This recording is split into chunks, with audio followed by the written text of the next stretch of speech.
This is the original Firefighter Podcast, where we talk about anything you would talk about at the Firehouse kitchen table. And sometimes we even talk about fighting fires.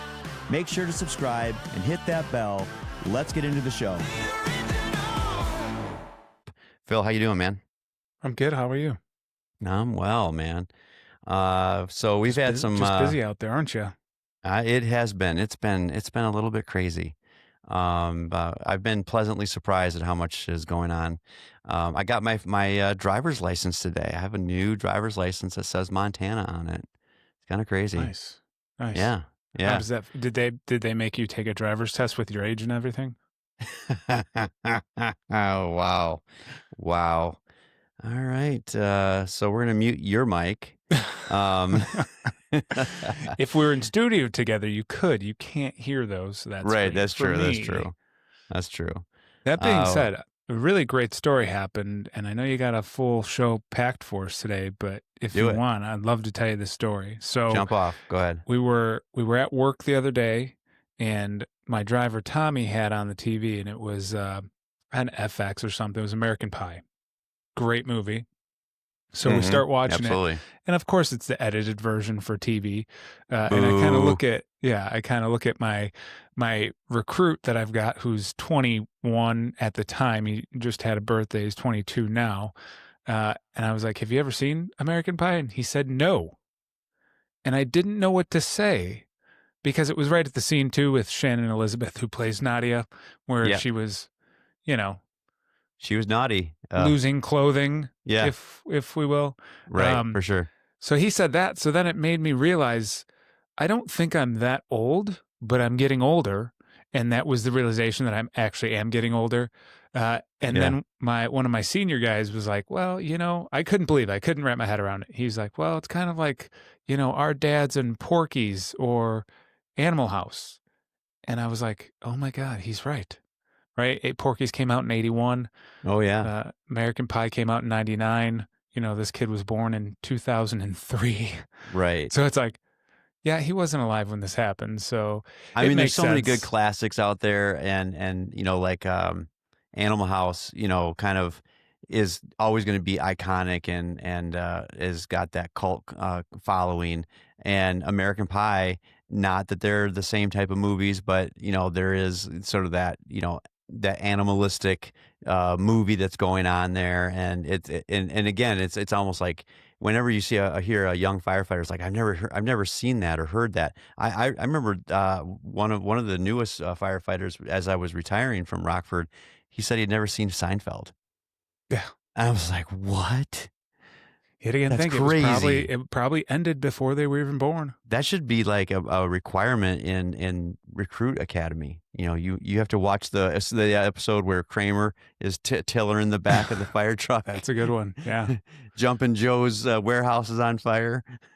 And that's what's crazy too, is just the time that's gone by, and to see the kind of the generational change of things, right? I mean, yeah. It's a lot of Gen Z. It's a completely different generation than Very me. much and so. I'm sure you felt the same way, and when I was probably Well, sure, yeah, and now and being out here with a new group of people, and it's a smaller department, Whitefish Fire Department, but there's all the ages are represented, and there's young, and there's the veterans, of course, and I'm sure there's plenty of stuff that I come in and say or mention, and there's no correlation or clue to what it is that I'm referring to, right. But hey, I got to be honest. I've met some really great people out here. They've been the firefighters I've been introduced to. They've been really impressive to watch in action, and some of the things we've gotten to do so far out here. So you know what? I'm happy to be doing it and alongside of them. And I miss Rockford and what's going on out there. I've heard you guys have had some crazy weather. Yeah, the weather hasn't been great. We've been kind of fortunate here. We live in a bubble. You know this. We live in a bubble here, and when we get hit, we get hit. But man, we also miss a lot of it too. I don't know how it just passes right by us and then hits the suburbs. Or is this confirm or deny this? Did another tornado touch down in Belvedere? They say it's a microburst. I don't know. We were looking at some of the pictures. Like that wasn't that's not damage from a microburst. That had to have been a tornado drop down. But yeah, I was kind of surprised they sent out a There should almost be like a warning, like a sign, like, how you have the entrance signs to cities as you're entering. And it could say, "Welcome to Belvedere. You will be hit by a tornado." That's what it's, Well, the aren't same they, could be. aren't they the city of murals? Isn't that Yeah, their they are. slogan? Yeah. Yeah. They should be the city of tornadoes, I think. I mean, the same could be said for us, is like, be prepared to go swimming. Oh, for sure. Yeah. Yeah. If you live in Rockford for a decade or two, you will definitely see flooding. Oh, yeah. No doubt. Yeah. So I had two, what are they called them? 100-year floods. And they both happened within 9 months of one another. Yeah. So really figure fun. that one out. The first 100-year flood hit. They were like, "All right, we're good now." And then 9 months later, another one hit. Yeah, I think at that point it was called the every year flood. And then it was like, the every 100-year flood. the Kent, and then they started looking at the Kent Creek and how to fix the problem there. And it's always fun when you got to bring in the Army Corps of Engineers. Yeah. But I tell you what, it does make some action-packed few shifts that when it hits on the shift and then the days after.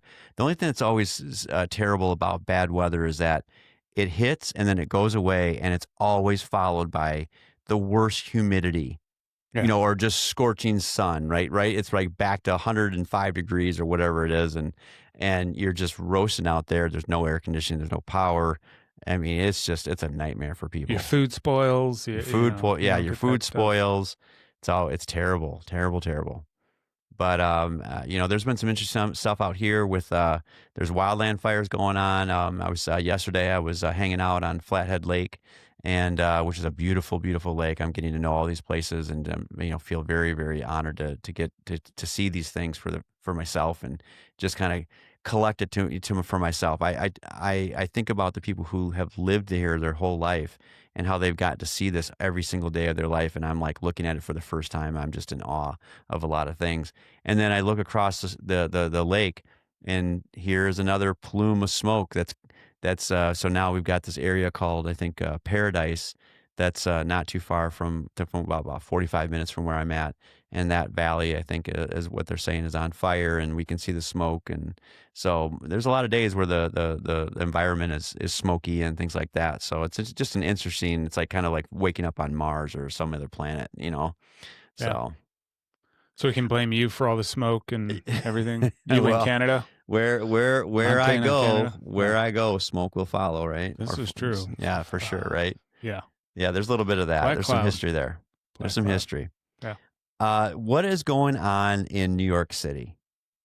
What is going on? There is this report that it says that on August 13th of this year, an FDNY firefighter allegedly attacked and injured a colleague with a chair in a firehouse in Staten Island.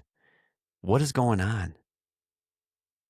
It's not as bad as the drunken 2003 New Year's Eve clash they had, but this isn't great. Was that also on Staten Island? Yeah. That one, right? Yeah. Yep. Yeah. Yeah. The bad thing with this is this was not like a 21-year-old and a 24-year-old who, alpha males, thought a lot of high testosterone, guys start, one guy goes to wrestle, the other guy takes it a little too seriously. And then next thing you know, frames are broken on the wall and glass is breaking and, feelings are hurt and, someone might have a sore neck. Yeah. This is a 53-year-old and a 62-year-old. Yes. Like, your retirement age, like, what are you doing? First off, what are you doing? What are you doing on the job? What are you doing on the job as a firefighter? Get off the job. Especially the 62-year-old. But, and maybe they call them firefighters. Maybe there's some rank or some promotions that have been there. But still, 62-year-old? Historically, I think that there is something about, like, the East Coast firefighters. They do seem to, like, kind of hang on, stay on the job a little longer than most. And I don't know. That's a speculation on my part. I'm totally speculating. But it kind of seems like that might be something that might go on in the East Coast a little bit more. Hey, don't let a good stat be ruined by the actual truth. Yeah, right. So, right. I like it. Yeah, I don't know. So, I mean, obviously we don't know all the facts about this, and that's fine. But, an arrest was made here. So he surrendered and was charged with second-degree assault, harassment, weapons possession. I don't know what that's all about. but he was released without bail and is currently suspended without pay pending investigation. 10 grand. 10 grand bail. Jeez. Yeah. Yeah. So this is probably more. That's what. No, I take that back. I'm sorry. That's what the district attorney asked for, but the judge ordered him released without bail. Yeah, without bail. So that's good. Yeah.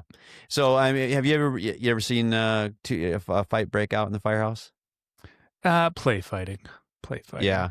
Yet again, I've seen some pretty good arguments. Yeah. Not even well, I've been a part of one of those, I believe. And the guy's one of my really great friends. But you're around people. It's no different than you get into an argument with your wife, right? It's the same thing. We're around these jamokes 24 hours a day, and obviously it's this brotherly fight, right? It's growing up with a sibling and the brutality that they may do that you come back with a little heat at them and it escalates from there. But no, I mean, we've had some, shoving, but it was because one guy took it a little too far, but it was all joking and it, after it's over kind of thing. And everybody hugs and laughs about it. And then we joke about it for the next year. There always seems to be a pretty good incident that will come out of like holiday Christmas parties.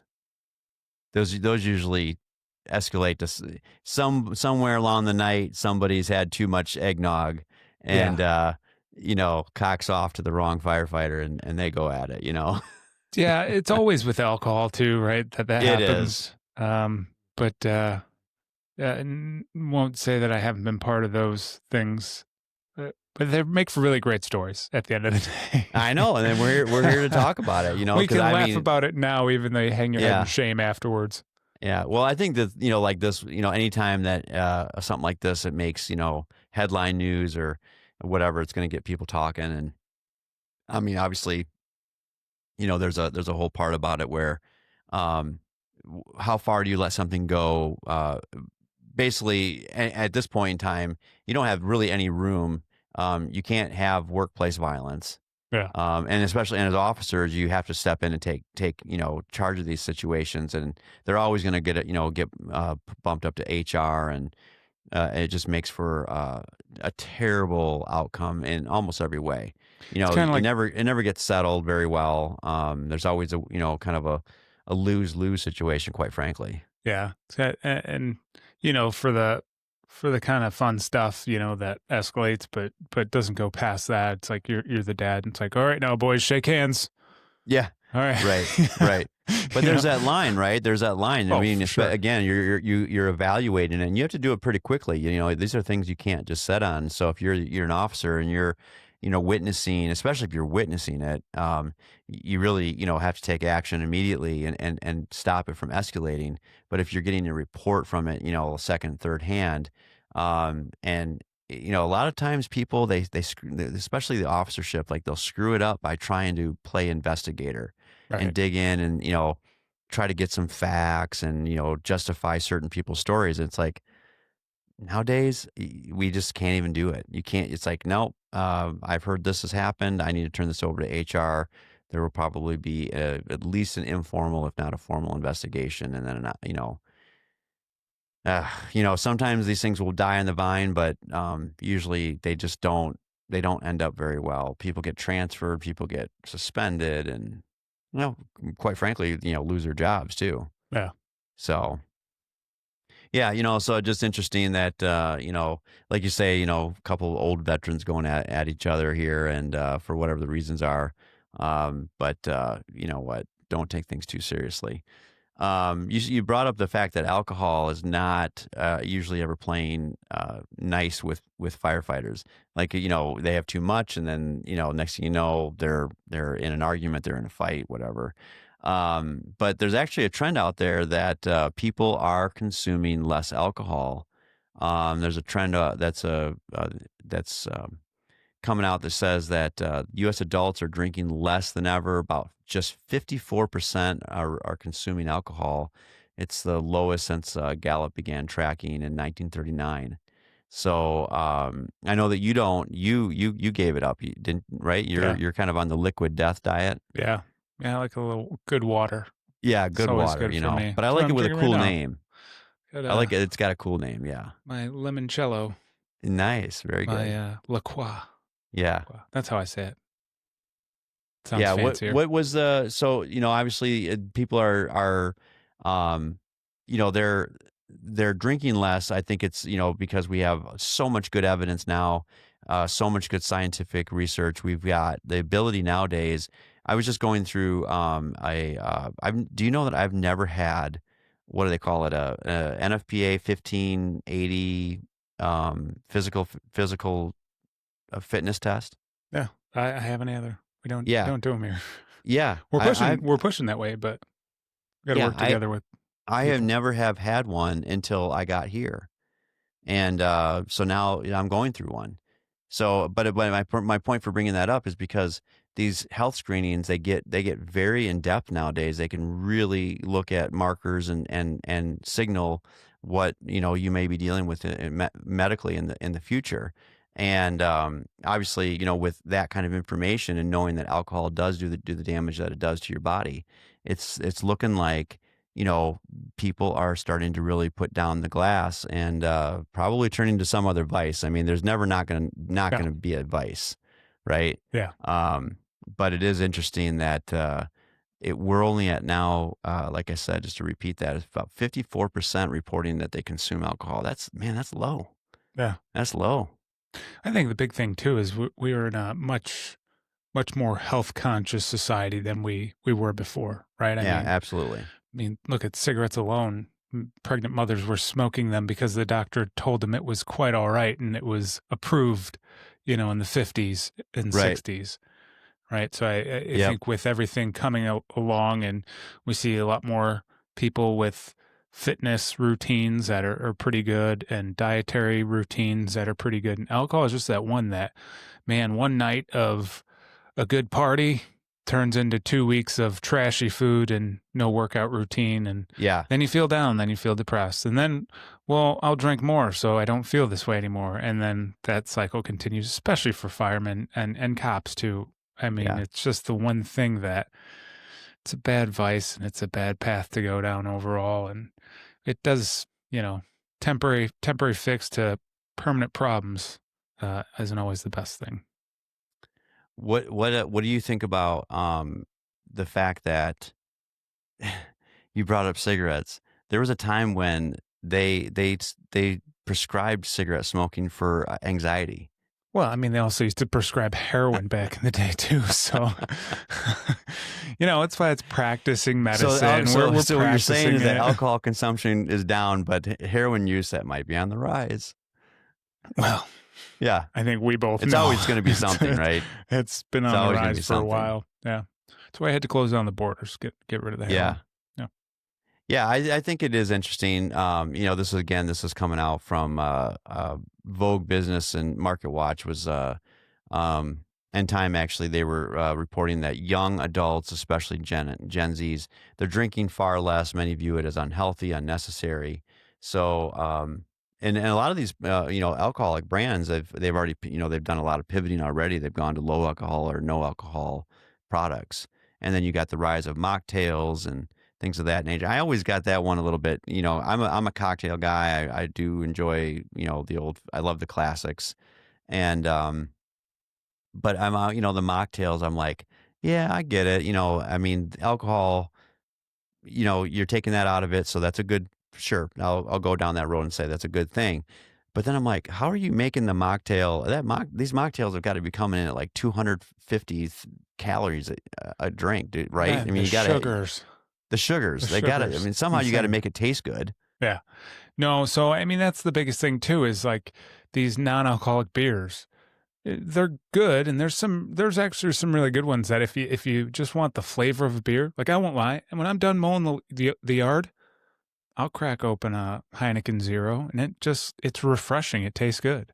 Yeah, right. There is something about that hops and on a hot day, right? Yeah, it's the weirdest thing. It's somewhat quenching, right? But then just to sit down and slam 6 non-alcoholic beers, it's like you still get the bloat, you're still taking in the carbs. Yeah, it's not the best. So now there's what I actually drink are hop waters. So it's like a bubbly water tastes just like an IPA, that bitter hops flavor, but 0 calories, 0 sugars, Yeah. 0 carbs, a lot more health conscious. I like the flavor of the hops, so that's one thing that I do. So I still can enjoy that, but also not have all the negative the unhealthy factors too, by drinking a non-alcoholic beer. So Yeah. And it really, I mean, I will say, I mean, for my alcohol consumption, I do tend to stick to the weekends, and I still enjoy working out, so I don't want to ruin, and I don't just work out during the week, I work out on the weekends too, so I don't want to not be able to get up and motivate. yeah, And probably one of the biggest killer of motivators is alcohol. I mean, yeah. you tie one on, you don't feel like doing shit the next day. That's for sure. I mean, that's where you just do a bump or two and you settle off your back. You're ready to go. Just saying. Oh boy. We are not promoting any kind of drug use on this show at all. Never done it in my life. Just say no. Just should have said no. Just say no. That's why I wore my Dare shirt today. Oh no, I didn't. Oh, the Dare, yeah, right. So I do think it's interesting though, but I'll tell you what, I don't think, alcohol has been around for a long time. When we figured out how to ferment anything,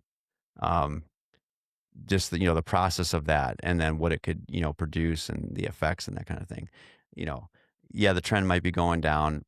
I think everything is cyclical. Yes. I think it's cyclical. It'll go down. Some fancy marketing. I'll tell you what. I will say that I don't know if it's going to be the Sydney Sweeney movement. I'm here for it. So the fact that she got girls looking good in jeans again, I appreciate that. And but the point is that with a little bit of marketing, if alcoholic sales go down far enough, I promise you that they will bring girls and surrounding guys on the football field playing football during NFL football commercials. Those will come back. Well, if they get too far down and if their sales go too low. This episode of the original Firefighter Podcast is sponsored by Castle Contracting. Castle Contracting offers commercial and residential restoration, leading the industry in roofing, residential siding, gutters and downspouts, egress window installation, storm damage assessment and repair, and solar energy, saving you money and time.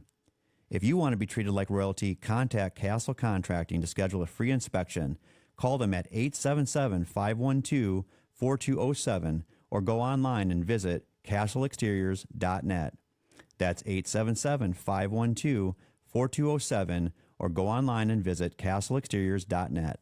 Serving Illinois, Wisconsin, and Kentucky, Castle Contracting has you covered. Your home is your castle. Call Castle Contracting today. I have a feeling Sydney Sweeney's going to be a Bud Light spokesperson here soon, right? Oh, if she's yeah. not already.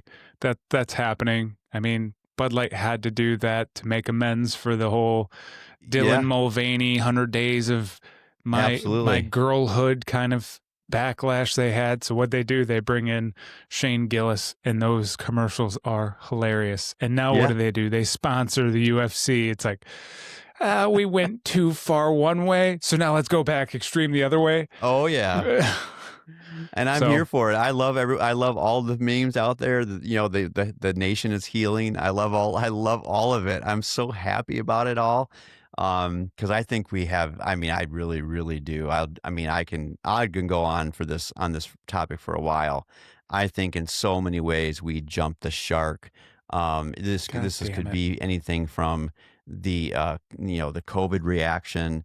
It could go to the DEI institution and the microaggressions, and basically you're just feeling, you end up walking around like you're, the whole idea, especially like going down the road of like the Sydney Sweeney movement in the positive direction, where it's like, hey, she is a good looking person and you're going to be upset because she's got some assets that you don't have. And so therefore you're going to point the finger and go, no, that's body, I now feel body shamed because you're elevating this person. It's like, I don't know how to break it to people, but ugly is ugly and beautiful is beautiful. And that's just going to be the way that it is forever and ever and ever. Figure it out.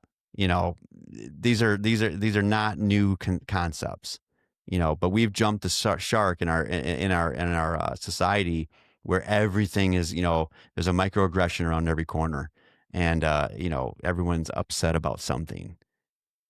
I don't know. Yeah. It's crazy. Yeah. So, I guess what, to kind of wrap this part up, Phil, was that, I've looked at the trend right now. It does seem to be this gentle pushback a little bit. I see it as a gentle pushback. There are definitely people out there that are losing their minds. They're calling Sydney Sweeney a Nazi, and that seems to be the word, right? That's like they've rediscovered that if I say that word, it's the most offensive word. So therefore, I'm going to use it on everybody and everything when I'm not feeling good about what's happening around me.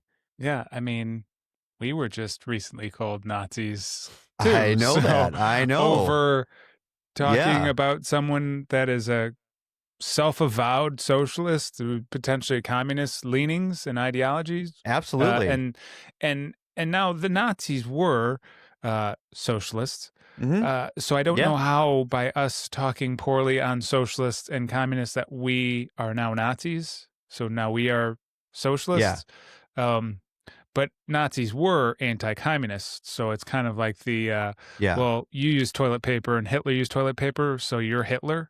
That kind of mentality. It's like these two things couldn't be further from the truth. And again, the thing about podcasts, and first of all, I love the process. I love the fact that we have all these conversations that are going out there. I have no problem that the podcast world is a saturated world where, everybody's having an opinion, a conversation, hopefully it's a deeper thinking conversation. And if someone wants to call me a Nazi because I believe in myself to go a little bit further than the average bear, to look into a topic, I'm not here to try to, split atoms here on different subjects. But I can tell you one thing for sure is that if Mamdani gets, is that how he pronounces his name? Yep. If Mamdani gets elected as mayor of New York City, that city is screwed. Yep. Period. Full stop. That city will get exactly what it deserves, because this individual has made it super duper clear. He's gone further. He's probably gone further than Bernie Sanders, with the entire agenda. I think that was a guy who vacationed on his honeymoon in Russia. Yeah, so, right, right. So basically, you've got Bernie Sanders out there slow walking the socialism, leaning towards communism thought process, and now this guy is full on sprinting to the finish line about what he intends to do if he is elected mayor of New York City. And I'll tell you this, again, this is just one individual. But I will make it my mission to make sure that I give no dollars to a city that's led with that type of ideology. Nope, it ain't going to happen in America. Yeah. Not from this person. What's going on in the background there? You got a little Jerry Rice, that new background you got going? Yeah, got a little Jerry Rice. Right. Yeah, little Jerry Rice. What about that city? Well, now I appreciate that. I took the bait. Yeah, this is Jerry Rice. First of all, it's Jerry frickin' Rice. Okay. He's the touchdown king. And second of all, I'm just proud that I finally live in a place where I get to actually watch every single NFL game of the Niners. Because I'm a Niners fan. I've been a Niners fan my entire life. As a young kid, I grew up on Joe Montana. I've always been a Niners fan. Loved them. Obviously, they had the dynasty team in the 80s and into the early 90s. I am a Brock Purdy fan, and I'm happy about it. So I'm like, you know what? Jerry Rice's jersey is going up behind me on this show. Right. Yeah, I'm just excited that I get to actually watch all the games because I'm out this way. So they air them, and that's a lot of Niners fans out in Montana, or. Yeah, it's a split. I think it's from what I'm seeing so far. There's Niners and there's Seahawks. So, I mean, like you said, the one of the quarterbacks back in the day shared a name with the state that you live in. So Joe Montana. Yeah. Wow, I see what you did there. That's good. That's good. What I did. Yeah.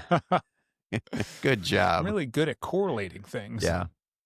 Yeah. So, what do you think about that? I mean, this will probably be a good way for us to jump into the other segment about Trump. He deploys the National Guard into D.C. to basically take back the city. And from what I'm seeing, the messaging here is this is a failed city, failed on policies that are, basically letting people run wild and tear down our nation's capital. And this president has said, yeah, it's not going to happen on my watch, or basically it has happened. He's just not going to let it continue any longer. What's your thoughts on that? Yeah, I think it was the right move.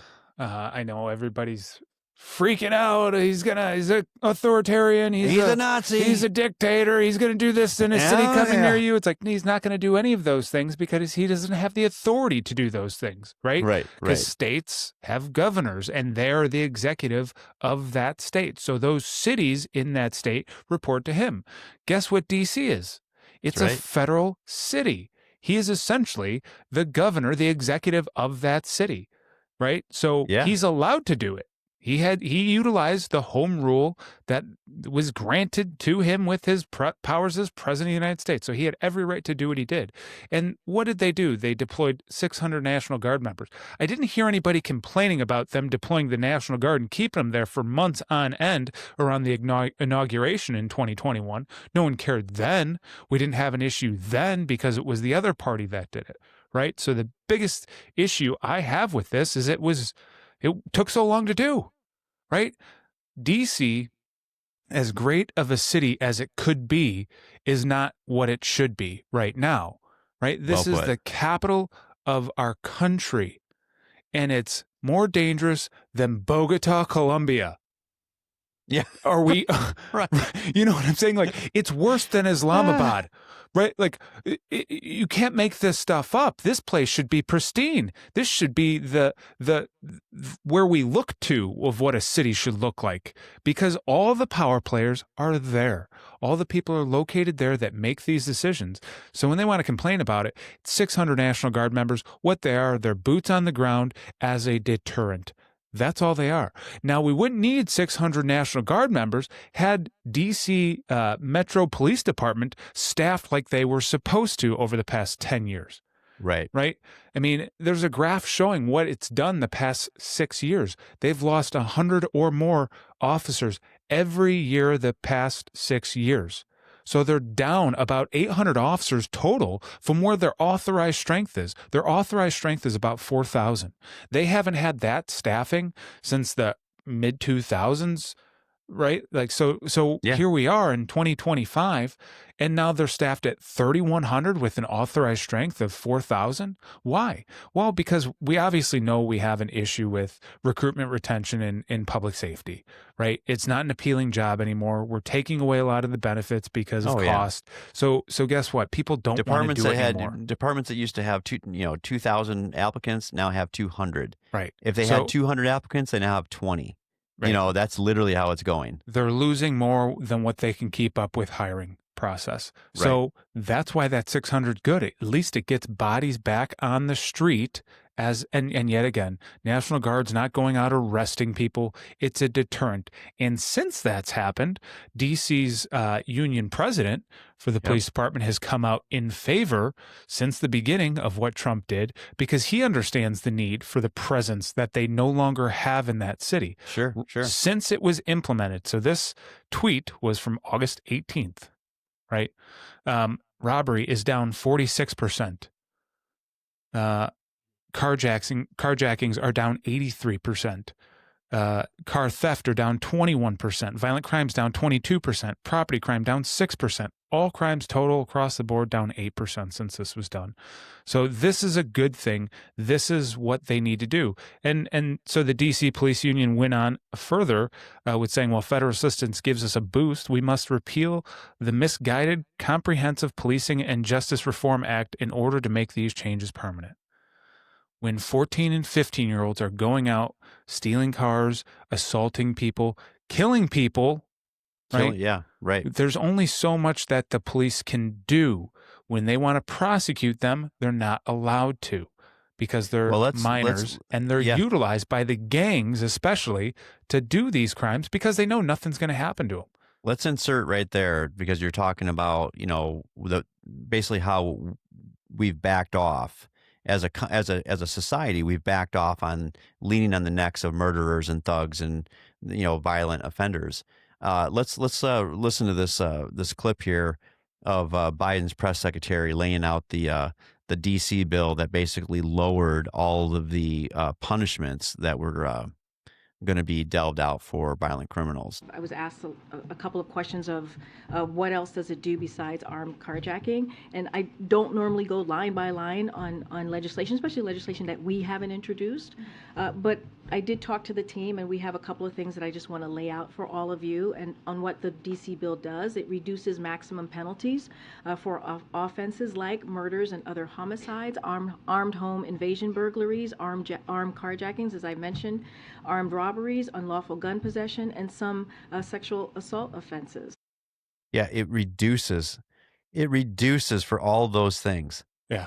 Reduces the crime penalty for all those for the worst of the worst situations, the type of things that the average American is terrified if they were to have to experience that or have a loved one experience that. Yeah. And it's just fascinating that they went to the press pool and stood in front of them and said, "This is what the DC crime bill does. It lowers these penalties," and it's like, what?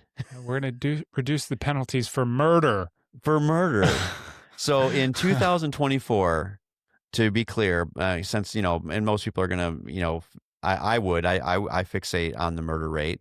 And I love how, and every city's done it. I mean, I got something here on Rockford, Illinois, because I took a little offense with Rockford for a while.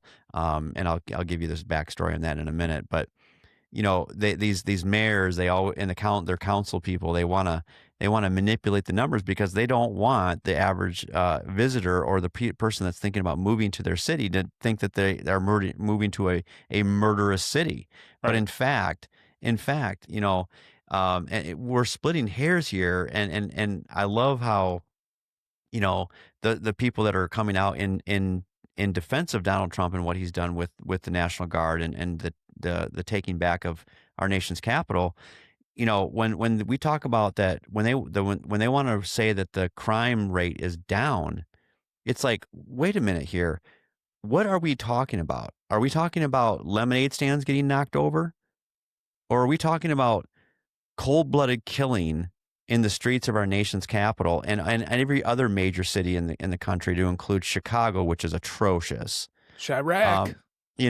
So here's what I've got for you, just for some facts. So in 2024, DC's homicide rate was 27.3 per 100,000. Basically, 27 people out of 100,000. Yeah. How are we okay with that? Ranking fourth highest nationwide, nearly 6 times higher than New York City's rate.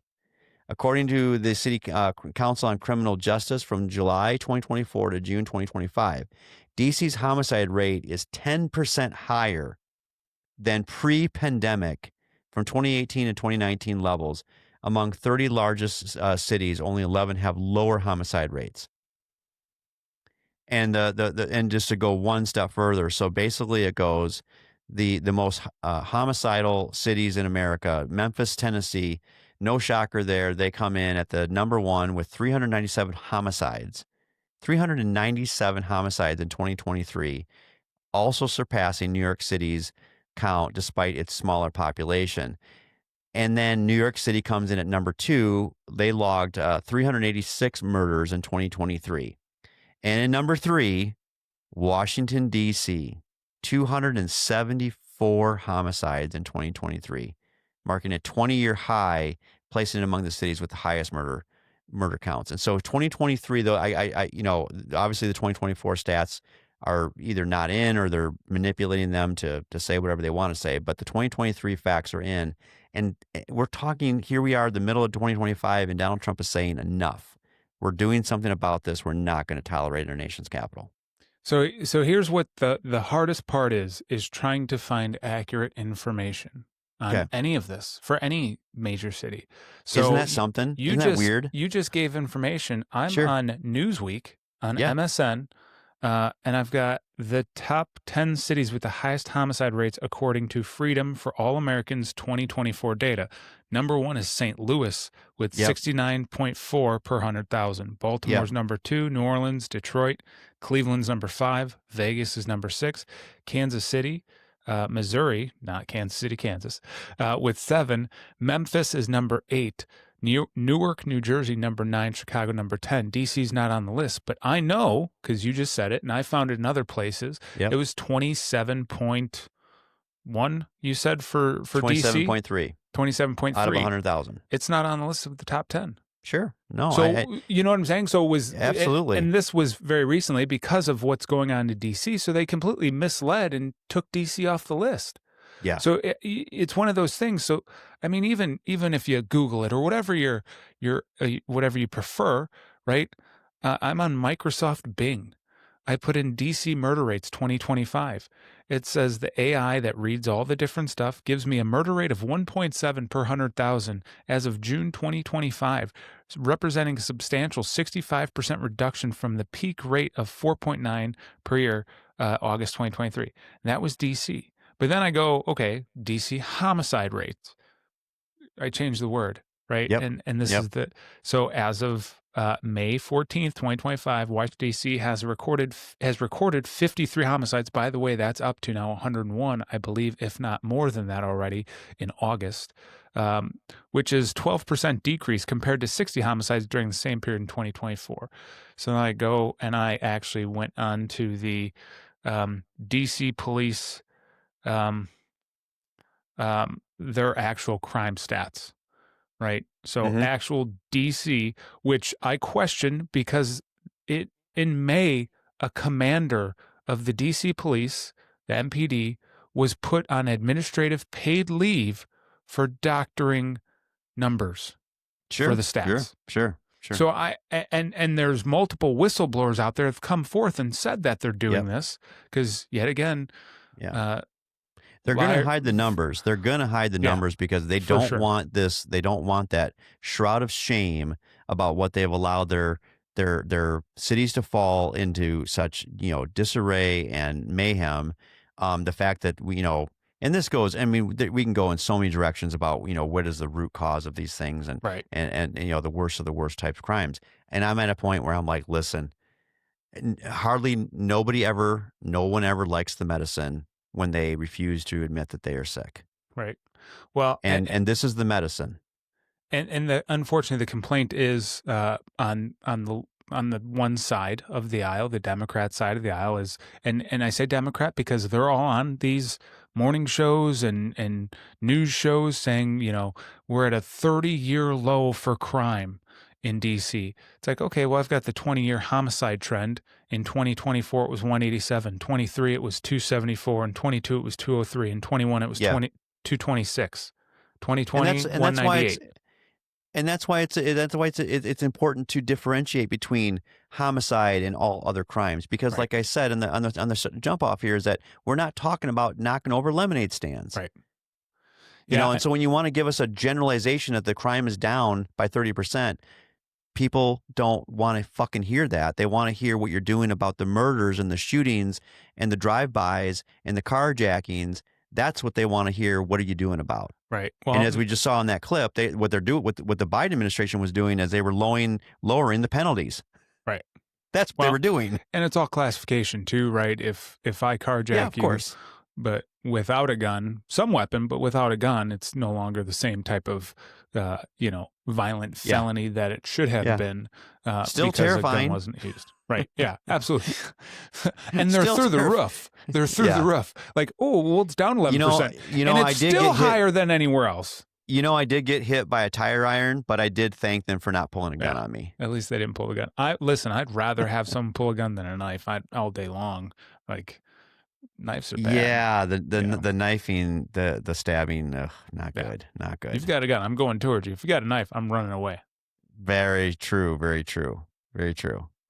Yeah, but keep going. I think you have a few more stats there maybe to throw out there, but you know, unfortunately, I mean, when you actually look back, like the 20-year trend, the lowest was actually 2012 with less than 100. We're at 88 that year, you know, and then it steadily increased, kind of held. But I mean, since 2021, over 200, except for 2024, which was 187. This year's probably going to finish off around 180, right? I mean, well, probably not now, right? Because we took care of the problem. We have people on the street as the deterrent to not commit the crime. Hopefully they start charging these people. Hopefully, like the president of the union said, reverse these egregious, you know, laws in place that don't charge people with the crimes that they actually commit and actually charge them and actually go for the penalties that they deserve rather than lowering those. But I mean, you're recovering firearms at 3,000 firearms a year recovered. It's like, that's insane. Yeah, that's insane. I mean, yeah, they say it's down, but it's, you know, when you're talking about it's down 10%, okay, it's still highest, one of the highest in the country. You know, I mean, and that's okay. I mean, I want to be fair, which is I understand that, especially with murder, homicides, lots of these situations, they are crimes of emotion. They are crime of desperation in the moment sometimes. Premeditated, you know, is its own category, right? I mean, you got to be a pretty sick fuck if you're out there premeditating someone else's demise, okay? So I get that this particular category that we will see that the number could jump. You could have a really bad hot summer and then the next year it falls, right? But and this is the one talking point that the talking heads love to say is they love to say, well, just one loss of life is too much. It's like, well, you're right about that. That's a very virtuous thing, nice thing to say. It's a good soundbite. Yeah. But there has got to be a point when you go, when you nearly have 400 people murdered in your city in 1 year, that's 400 that, you know, that's unfair. It's unfair to those people who lost their life, and it's unfair to the ripple effect that comes off of losing 400 people that come from their own families, people who come from, you know, they've got friends, they've got loved ones, they've got children, and the ripple effect and how far that goes out. You lose one person, you know, that little ripple ain't quite so big, but it's still bad. It's still not a good thing. You get 400 people murdered in one area, you know, on a random basis. That's more than one a day. Oftentimes it's more than one in a single day. And, you know, and to have these people talking like, you know, oh, you know, it's just the trend. It's just an uptick. Bullshit. Well, the other problem with that too is when you think about it is a lot of the times the reason that these crimes are happening is because they're not afraid of the consequences. Exactly. Because you decrease the That's why we played the clip that we did. Right. I mean, that's why the 14 and 15-year-olds are committing the crimes that they're doing. Right? That's right.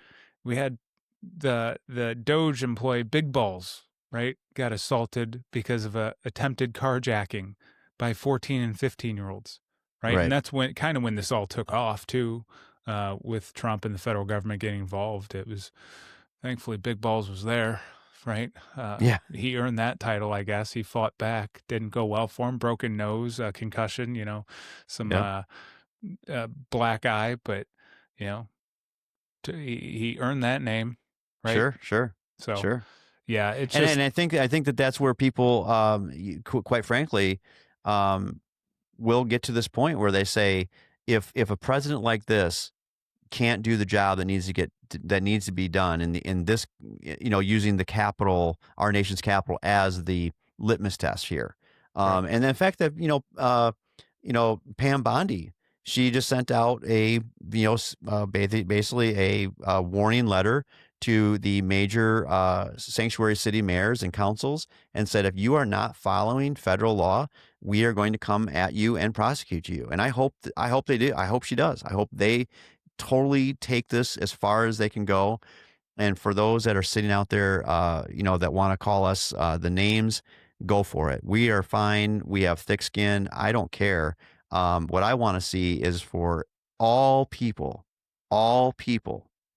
that want to live in this country peacefully, that they have the opportunity and the right to do so.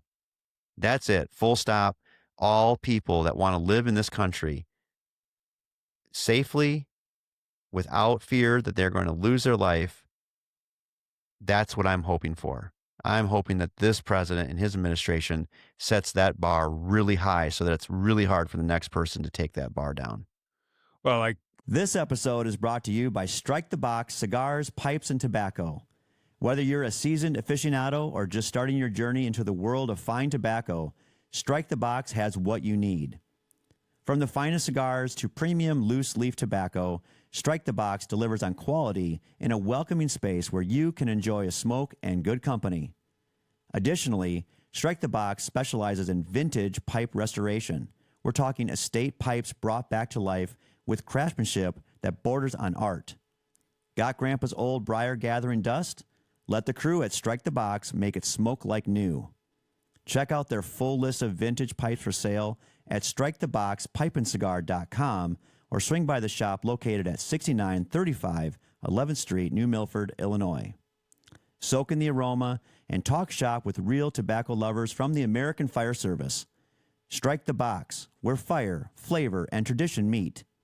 Again, that's striketheboxpipeandcigar.com or swing by the shop located at 6935 11th Street, New Milford, Illinois. Like the president of the union said, they need to make these changes in law so it's permanent and not just the next person comes in and we do the same thing we've been doing, where it's pong back and forth, right? Bing, bing, bing. You get it. Now you get it. Now you get it. Right. Yeah. I mean, especially if we go to an every 4 years type of thing, like we've had the past, three presidents has been Republican, Democrat, Republican. Now, hopefully, something, there can be some sort of consistency, right? We haven't had that in a while. What do you think about Pam Bonnie's, the Attorney General, her warning to those cities, those sanctuary cities? What are your thoughts on that? She's a poor person for the job.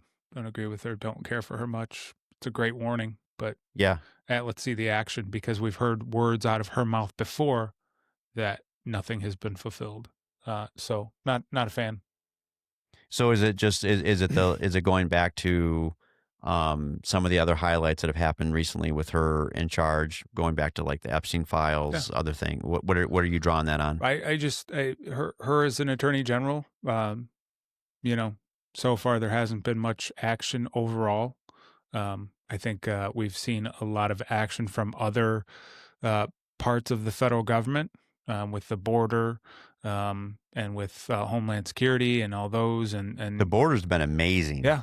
I mean, come on. I mean, if you were looking for some big wins there, that's an amazing accomplishment right there. The biggest thing I see with the Attorney General and her office and what she's doing is a lot of politics. I don't want politics. Let the politicians play the politics, and you're in a position to make change and actually to go after things. But what are we doing? We're sending subpoenas to the Clintons. Like, come on, man. Like, I know we all want them to be held accountable, but yet again, look what's going on around this country with the crime rates. And yet again, it's crimes down. Yeah, well, figures lie and liars figure. So, at a certain point, unless you're there on the ground, you're never going to know what it's actually like. And like we've talked about, we've both been to D.C. Last time I was there, I was with me and 3 other guys. 2 of those other guys are 6'4", 220 pounds. I'm 6'5", 220 pounds. The other guy's 6 foot, 280 pounds. No one's going to mess with us. No one's going to touch us. But if I was there with my wife and my daughter, we'd be locked down in the hotel before nightfall. Right, I wouldn't feel comfortable. I'm glad you brought that up. I really am glad you brought that up, because if you're, any of the listeners and viewers out there, this is not coming from a place like, like we were just saying, offline that the last time I was in D.C. was last year. Yeah. I've been to DC 25 times in my lifetime. It's not like I just visited it once on a field trip when I was in, junior high. I'm not from that city. I don't work in that city, but I have spent a lot of time in DC. And every time that I've gone there, I've always been in two fashions. One, I've been awestruck by the awesomeness of the monument and the meaning of what this capital is supposed to represent to not just the country, but the world. So I'm always in awe and respectful of that political landscape out there. On the other hand, I fear for my life. Yeah. Like I will not be on the mall at 10 o'clock or 9 o'clock at night. I will, like you say, I'll be close to my hotel. If I have to walk a block back to my hotel, fine. But other than that, no, I'm not doing it. So I get it. So I just want to make sure that that's clear, that it's not like, we're talking about a city that we've never been in. Yeah.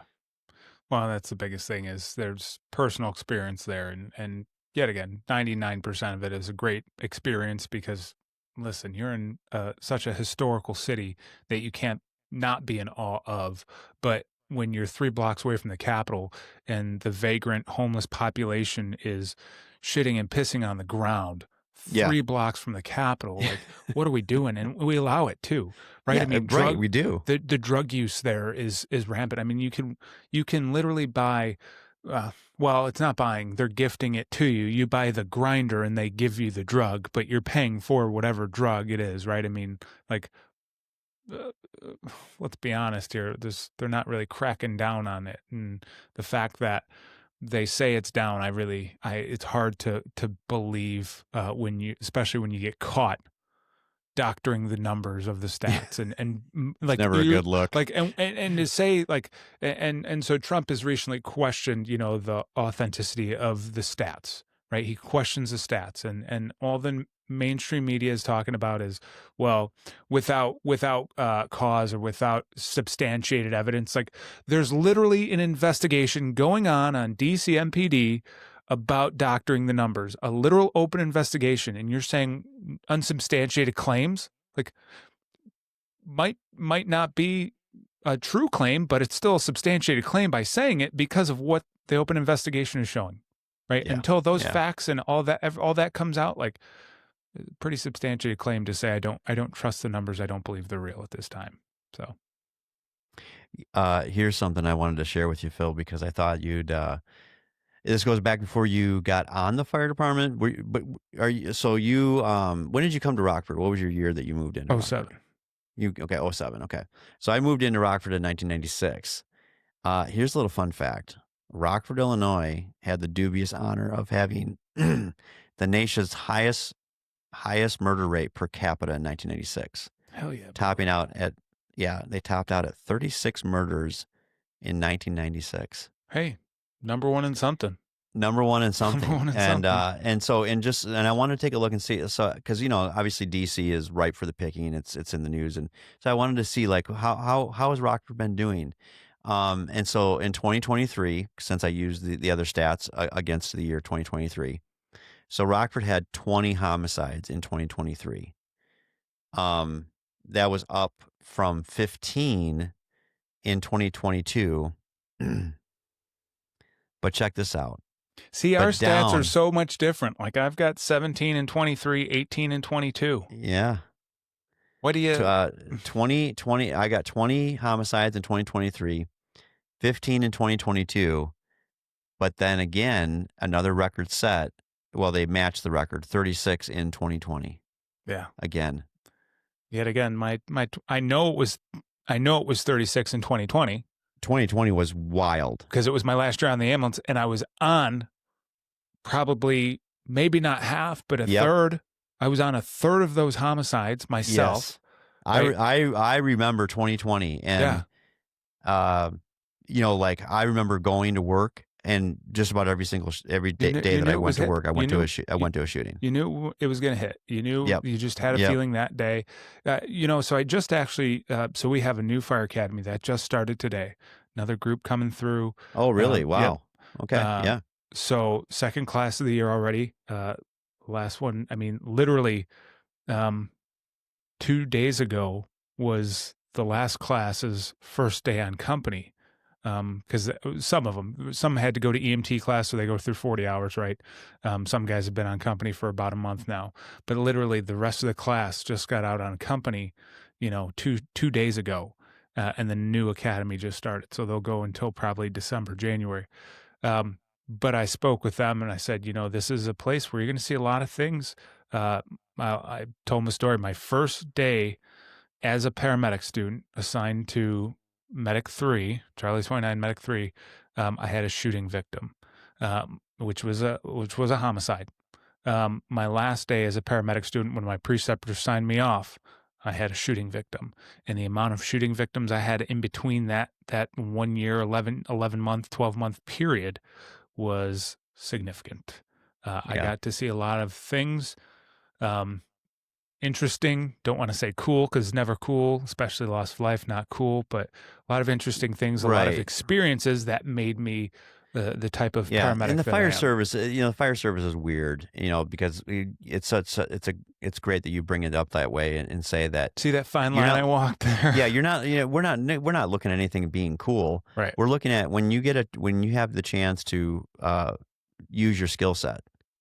That's that's actually the only time that a firefighter actually feels like they're making a difference. You're doing what you were trained to do. All those hours of training and hands-on and education is all worth it for that 3 to 5 minutes, right? Or whether it's a fire or that 10 minutes with the transport of that patient or whatever it might be.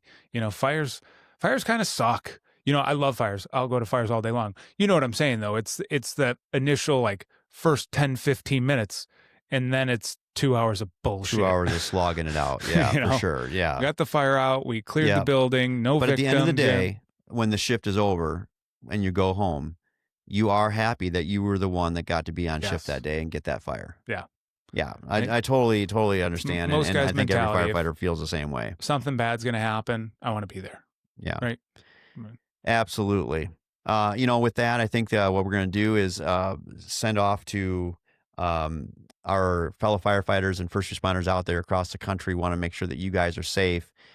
We talked a lot about today on today's show, the murder rates, not just in D.C., but around the country. And, we've talked about on other shows too, where our first responders are getting literally caught in the crossfire in many cases. So make sure that you're taking care of yourself and watch your back, watch your partner's back. We also want to just quickly just say a quick word to Castle Contracting. Thank you for continuing to sponsor our show. We know right now in the Rockford area, you guys are busy with the storm activity that's come through that region. So Castle Contracting, we know that you're out there killing it. We really appreciate that you're sponsoring our show for us. And as always, we want you out there to be safe. Take care. This has been the Original Firefighter Podcast. Thanks for watching and listening. Tune in each week on Wednesdays for a new episode. Like and follow us on all social media platforms and subscribe to our YouTube channel today.